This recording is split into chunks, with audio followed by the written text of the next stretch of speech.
they fixed the YouTube issues, and we are now recording. And Ms. Montgomery, you can feel free to start the Thank meeting. you. Good morning, everyone, and welcome to a new year and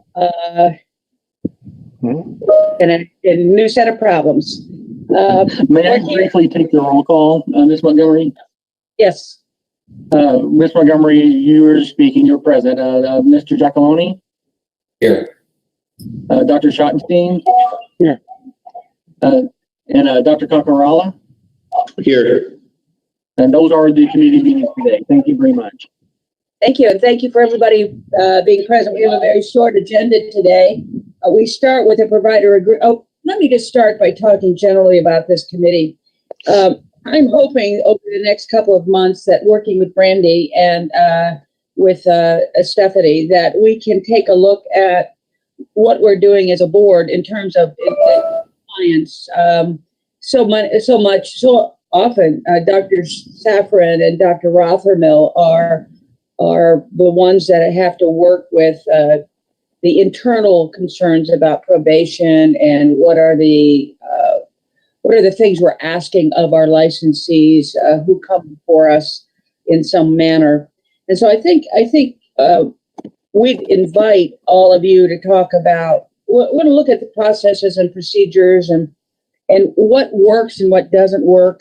It's not on the agenda today, but all of you, I'm sure, over the years, many of you have been on the board far longer than some of us, have some opinions that could make our work as a board more efficient, but also more effective.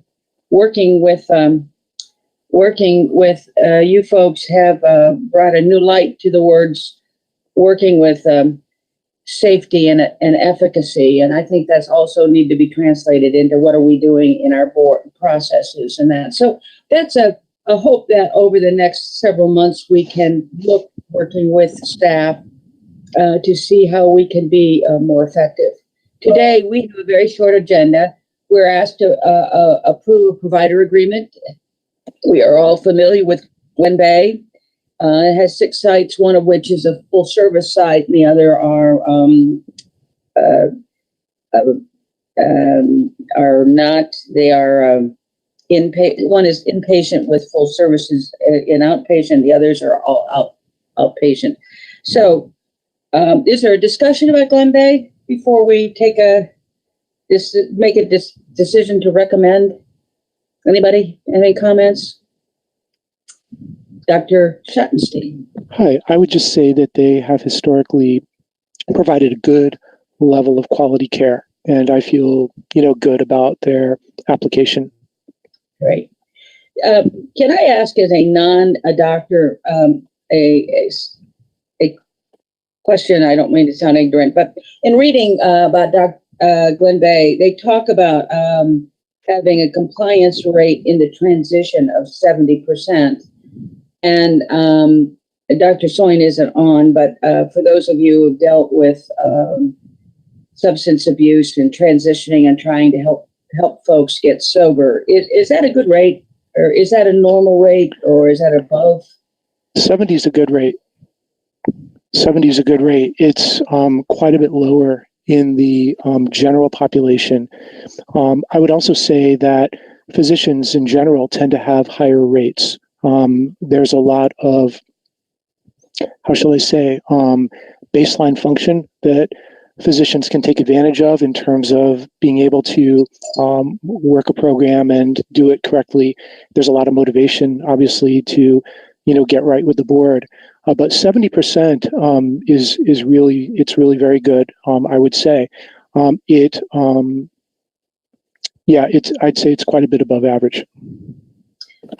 Well, not to use a bad pun, but it's also sobering, because that means 30% we're not getting to, and it's that our treatment just can't get to. So, without any other comments, I would entertain a motion to recommend to the board approval of this provider.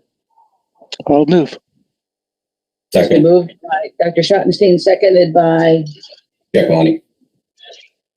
Mr. Giacalone, all those in, Benton, do we have to do a roll call or can we just do it by voice vote? A voice vote would be fine. Okay, all those in favor? Aye. Aye, opposed, same sign. It's been moved and passed, and we'll move on to the OPHP memo. The OPHP memo speaks for itself. What they're asking is they're saying that as we have made exceptions for massage therapists because of their annual the amount of money they make as a massage therapist, OPHP has been working with us and Stephanie Luca. And in the course of that conversation, one of the things that become apparent is that a lot of our some of our folks who are get pulled into this OPHP or don't and give up their license because they can't afford the $4,000, and that's the and so as you look here through the 72-hour requirement that's required, I think you'll see OPHP is suggesting that maybe we should look at the respiratory care professionals as another exception to this rule. Do we have any comments on that?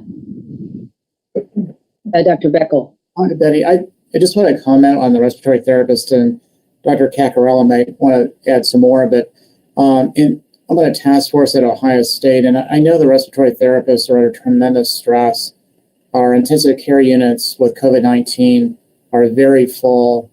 They're overworked, working long hours, and I spoke to one yesterday, and they have a lot of deaths on ventilators. The stress that they go through is significant.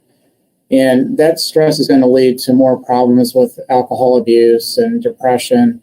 And, I think that it's going to be very expensive for them to be evaluated.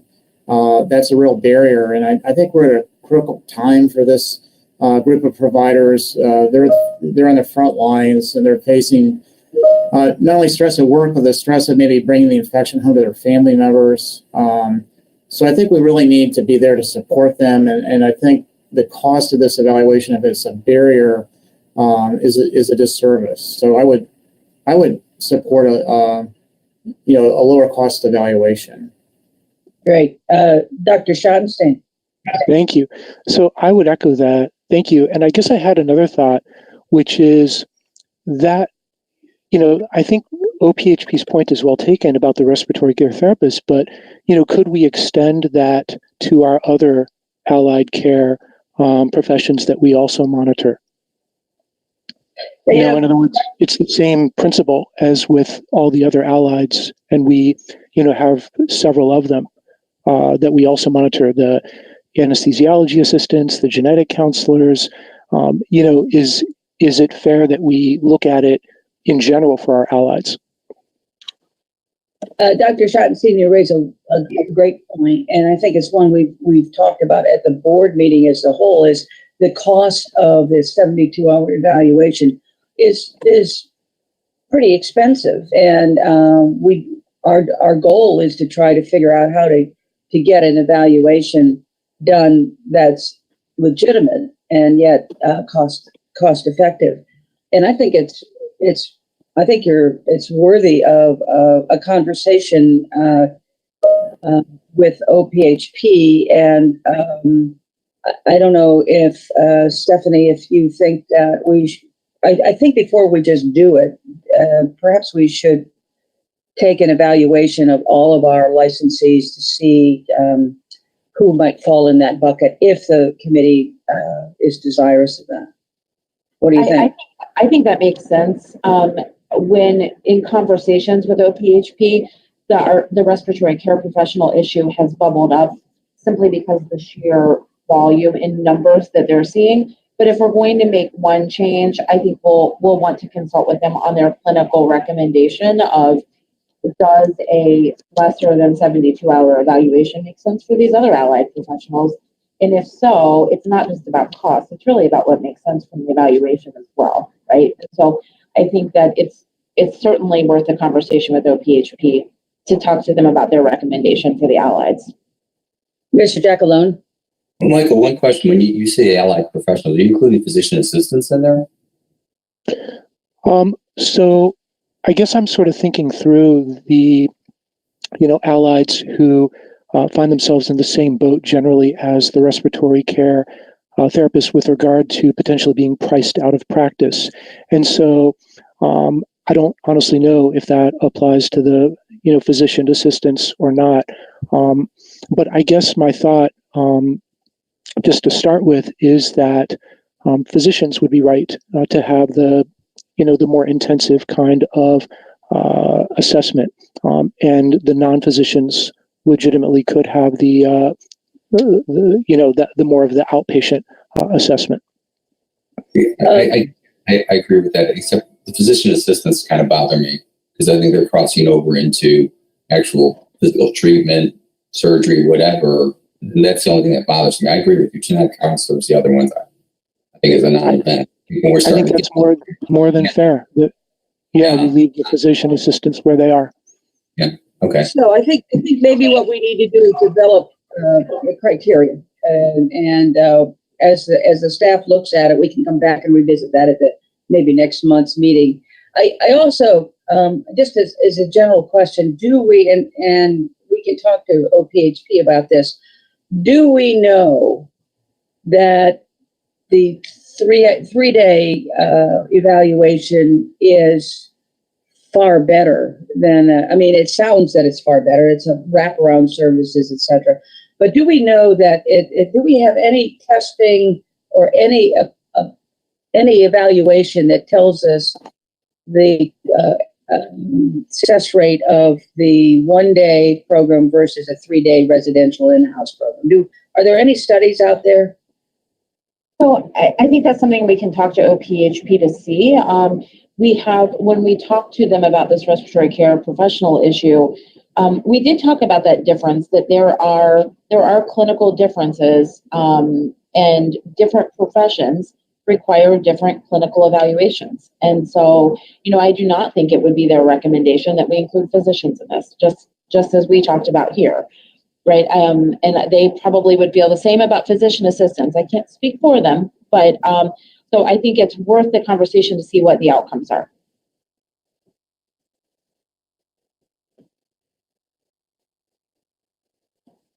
Betty, I think we lost your sound.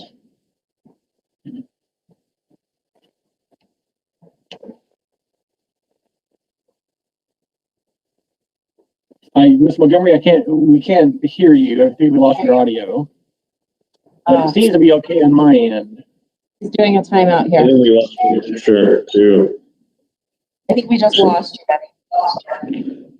Oh, does that work on your sound? Try your sound.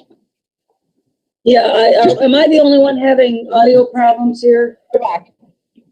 Okay, You're so fine now. Not that your words weren't stellar, but I'm not sure all of us heard you. So do you want to back up and replow that ground again?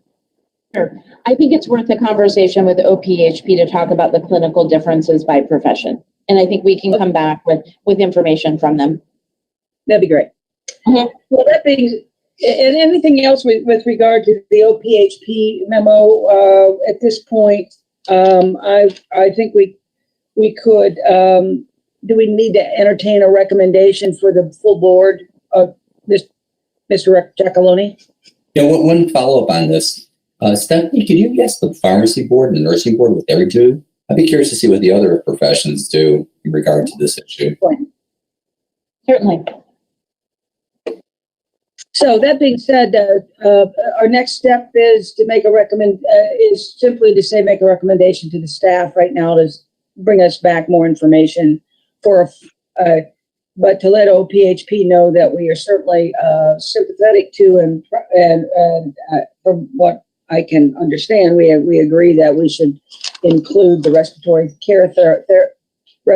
care professionals now, and then we're going to study whether there's a broader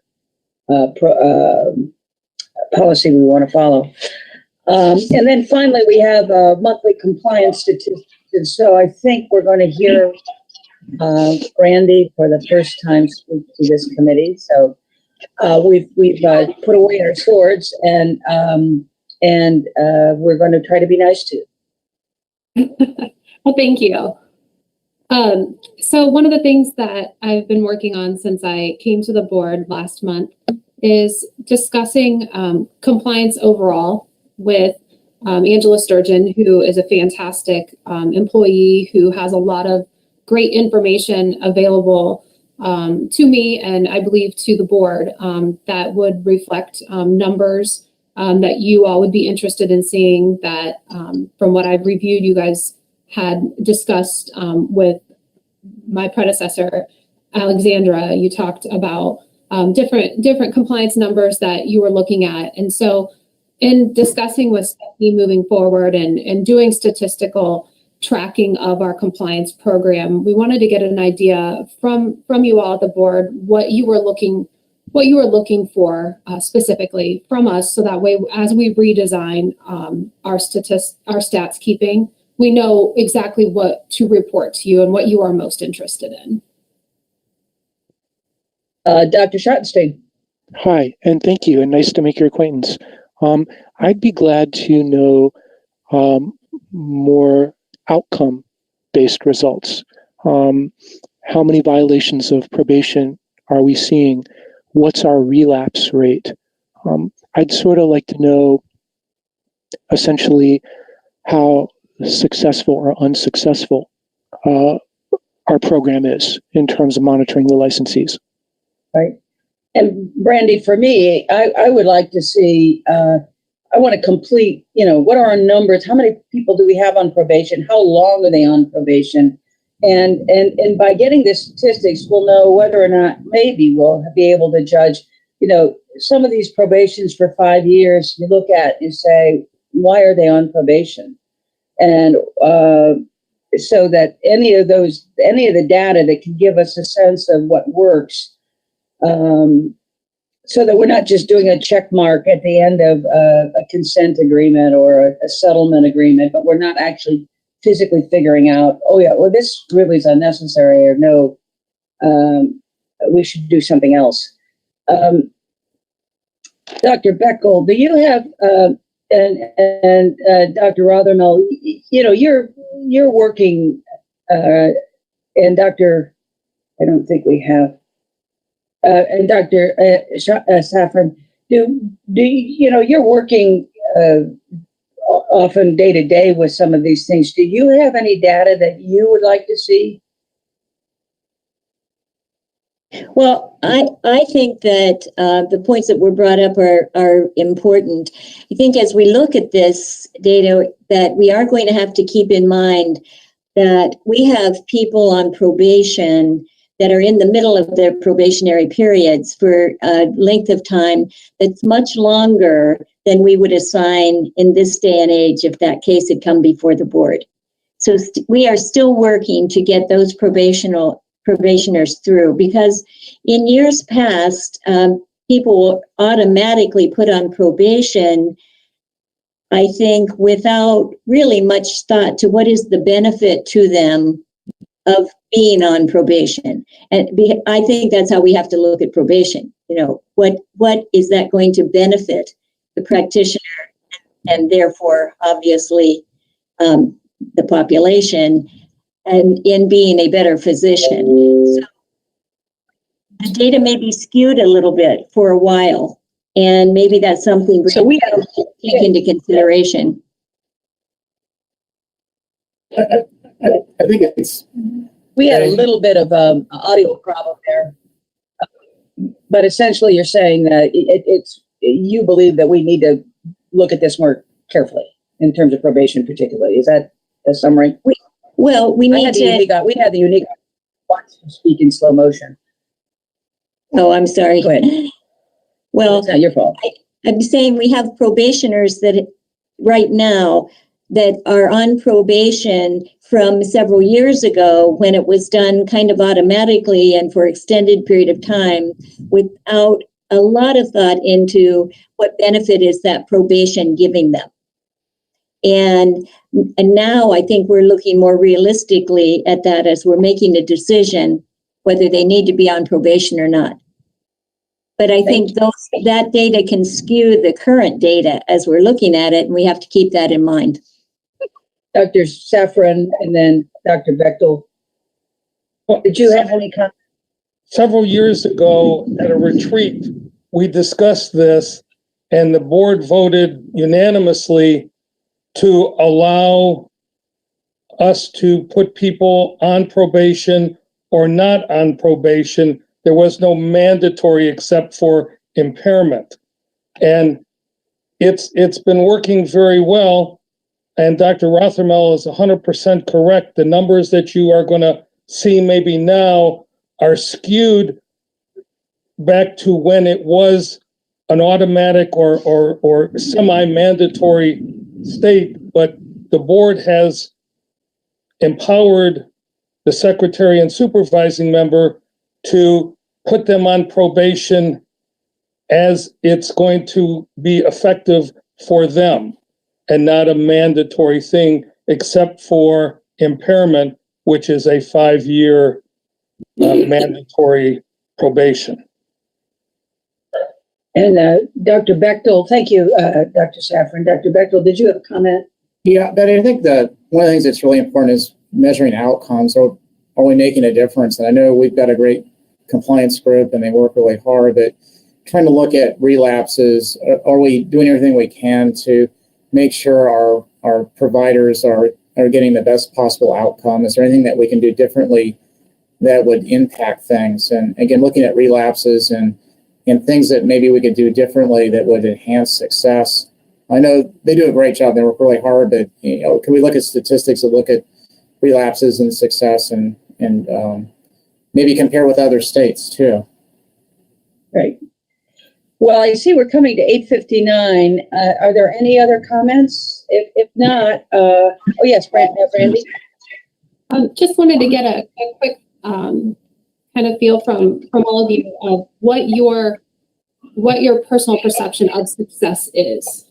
Is it somebody who's completed all their terms without having any relapses and is returned to work? What do you see as success? Perhaps what we should, Dorsey, since we are running out of time here, and this could be a huge conversation, perhaps a discussion among staff would be helpful to come to us and what you might consider defining success. And then Mr. Giacalone has a comment before we. Yeah, just to follow up on what Kim was saying. If we think, and Bruce too, if we think there's a bolus of probationers who are just in there because we set, and I don't want to say arbitrary, but a extended period of time that's unnecessary, does it make sense to go back and revisit those and perhaps clear out that group, because that's a resource drain regardless. It's also the probationer too. So I don't see the value in just keeping it status quo. I mean, can we go back and do a retrospective review and then have the board change that probationary period based upon recommendations from the secretary and supervising member? It's a question. I don't know. I think it's a very legitimate question. And again, statistically, as we find out how many we have on, as we as a committee find out who's on probation and how many are on probation for 5 years, how many are on for 4, we can focus on the ones that are long-term probationers that are not substance abusers and have not been determined to be substance abusers, and then go from there. I think that's a very, very valid point, Mr. Giacalone. Dr. Schottenstein. Hi, I think it's very valid as well. But I am guessing that if the board order mandated a minimum probationary period, then we're stuck with it. I'm glad to know certainly if, Kim or the rest of the staff has a different thought on the matter, but I don't know that now we can go back retroactively like that. If they're in probation because they're serving out their minimum recommended time. There are some people I've noticed, some licensees who are on probation after their minimum expired. They just sort of stay with the board. Those people maybe we could take a look at in terms of moving them along. Dr. Schottenstein, thank you much. And I think there would be a way to go back. We'd have to do a board order, and it might be done collectively. But But that being said, I think we need to know the data, and then we can go back and see whether the work and maybe target, as you say, those who are on that aren't required by board order to be on. That being said, if there's nothing else for the good of the order, I think we will close this committee meeting. And any other comments or concerns before we dismiss? Yes, Dr. Cacarella. Sorry, for getting back to the OPHP, I was thinking through this in the last few minutes. Anesthesia assistants, that's on the list, correct? That's one of the only exceptions at this point are the massage therapists, and now we've already talked about the RCP also. Yeah, so I guess once we start, maybe we need a complete list distributed so we know exactly who we're talking about when we talk about exemptions or not exempting, because the anesthesia assistants give me pause, not because their access to potential drugs of abuse is very high. And depending on the protocols at these various hospitals and centers, some are highly regulated like the university centers. Smaller hospitals, it's the OR is like the Wild West. All kinds of things are happening. People are walking around with vials of drugs in their pockets, and the only documentation is not through electronic documentation. It's on a piece of paper that winds up in a physical chart that no one looks at anymore because we're all on electronic health records. So I just wanted to bring that point up. I think we need a complete list of all the different type of practitioners or healthcare providers we're talking about. But secondly, the anesthesia assistants, I don't think should be exempt simply because in even my time here, we've seen not a small number of anesthesiologists. So anesthesia assistants being one step away from them physically in that OR setting. I think it's that they're the one healthcare provider I'd be most worried about. Well, thank you so much, Dr. Cacarella. As you folks begin to think about this, would you please feel comfortable in talking to both Stephanie and Brandy? And Brandy, if we can get Stephanie can let us know, as we now have another full board, I think we need to send out a list of our new board members and their contact information, and also perhaps some new staffing. And with that, I think we're closed. And for those of us who are on the FSMB route, we have to sign out and sign in again. Thanks so much. Good morning, everyone. We'll see you Could we have a motion to adjourn? Could we have a motion to adjourn in a second?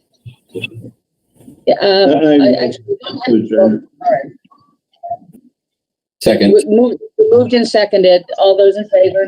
Aye. I don't think under the rules you have to have a motion to adjourn. We can just adjourn, but that's all right. We'll have the motion, and we'll see you over. This conference is no longer being recorded. Thank you.